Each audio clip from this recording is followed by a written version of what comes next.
আসসালামু আলাইকুম। কতগুলা রাবার ব্যান্ড লাগবে এই ডিমটাকে ফাটাতে? তাহলে চলুন এই এক্সপেরিমেন্টটা করা যাক। দেখা যাক কতগুলা রাবার ব্যান্ড লাগবে এই ডিমটাকে ফাটাতে। তাহলে চলুন এই এক্সপেরিমেন্টটা করা যাক। দেখা যাক কয়টা রাবার ব্যান্ড লাগে। ৫০টা, ১০০টা নাকি ৫০০টা রাবার ব্যান্ড লাগবে এই ডিমটাকে ফাটাতে। চলুন দেখা যাক। আর ভিডিওটা শুরু করার আগে অবশ্যই দা মিস্টার মাহফুজকে এখনই সাবস্ক্রাইব করুন। Let's go. তাহলে চলেন আজকের এক্সপেরিমেন্টটা করা যাক। দেখা যাক কতগুলো রাবার ব্যান্ড লাগে এই ডিমটাকে ফাটাতে। গুগল বলতেছে যে একটা ডিম ফাটাতে ৬০টা থেকে ৮০টা রাবার ব্যান্ড লাগবে। তাহলে চলুন দেখা যাক আসলে কতগুলো রাবার ব্যান্ড লাগবে এই ডিমটাকে ফাটাতে, সেটা চলুন শুরু করা যাক। আর এই ডিমটা ফাটানোর শুরু হতে যাচ্ছে এই প্রথম রাবার ব্যান্ডটা দিয়ে। তাহলে চলুন প্রথম রাবার ব্যান্ডটা দেওয়া যাক।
অলরেডি ৫০টা রাবার ব্যান্ড দিয়েছি, এখনো কিন্তু কিছুই হইতেছে না।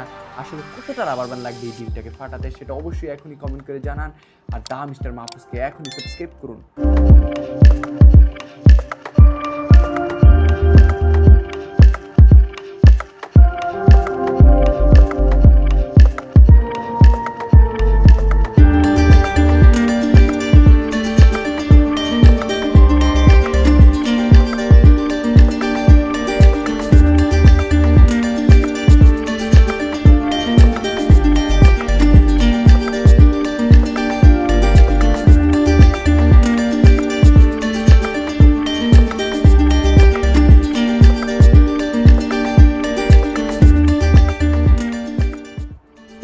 এখন ৯০টা দেওয়ার পর ফাইনালি কিন্তু ডিমটা ফেটে গেল।